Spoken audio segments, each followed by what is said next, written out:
So it's been a while. Here I am back at the plot. It's February the 18th? 19th? February the 19th.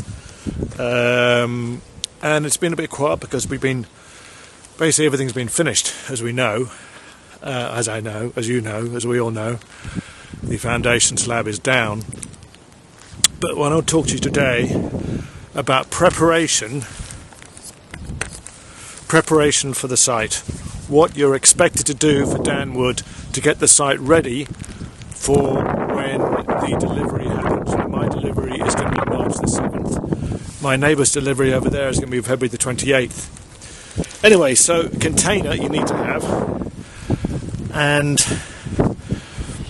you also have to have your portaloo, which is going to come back over there, so you have to have a loo, and you're meant to have a welfare hut, which basically means there's somewhere where the builders, which is by English, somewhere where the builders can make their cup of tea, where they can rest from the storm and the weather. I'm actually going to sit in the car because this is a bit wet and miserable here today.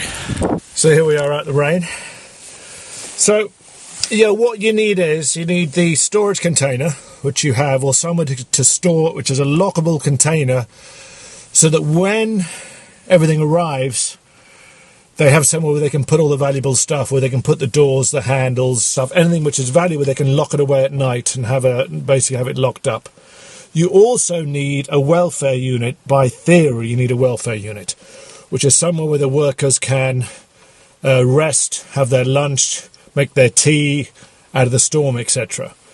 Now, because this is one of the advantages of Danwood, and if you get a site manager who kind of agrees with this, because the Danwood houses go up in 2 days, if you as an owner are willing to let the workers use the interior space of your house, the living room, whatever it is, where the kitchen's going to be, with electricity, which is another thing I'll get into, then you don't need a welfare unit. They can actually get in the house and use that to keep out the rain or the weather, and use that as their base to cook and to make their lunch, etc., etc. For that, of course, you need to have electric points, which you have.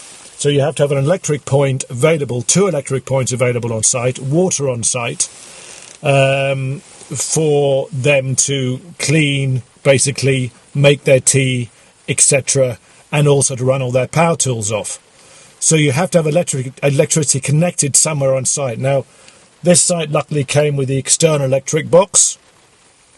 What I am going to do, my neighbour's going to do, is connect that electric box with the ducting which has already been laid by the groundworks people to the house. So there will be a unit in the house, so when the house is actually built, they can put the electric inside the house to save them having to have extension cords going the whole way out to the external electric box. I'm going to keep my meter on the external electric box. I'm just running the wiring into the house so it's available for them to connect up to. So, welfare unit, storage container, and electricity and water. Those are 3 things.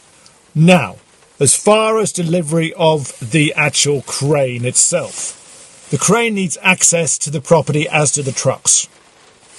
There's a curb outside ours, I'll show you in a minute. So this bit of pavement here is where we're going to have to put the steel plates to protect this bit of pavement driving down to the driveway. Our site manager has advised us to stop it being ruined, you should put some steel plates over that, or some kind of protective plates, because you've got a 1.5 ton crane coming over it, and you've got, in the process of 2 days, between 4 to 5 trucks backing onto the land to be craned off, with their loads to be craned off onto the property.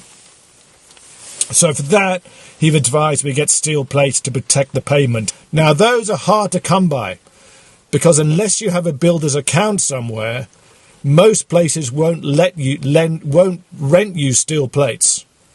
In the end, we went to Jewson's, and they will rent us steel plates. Now, not that expensive, surprisingly. I think they're about £15 a plate, and we need 2 of them, 8 foot by 4 foot.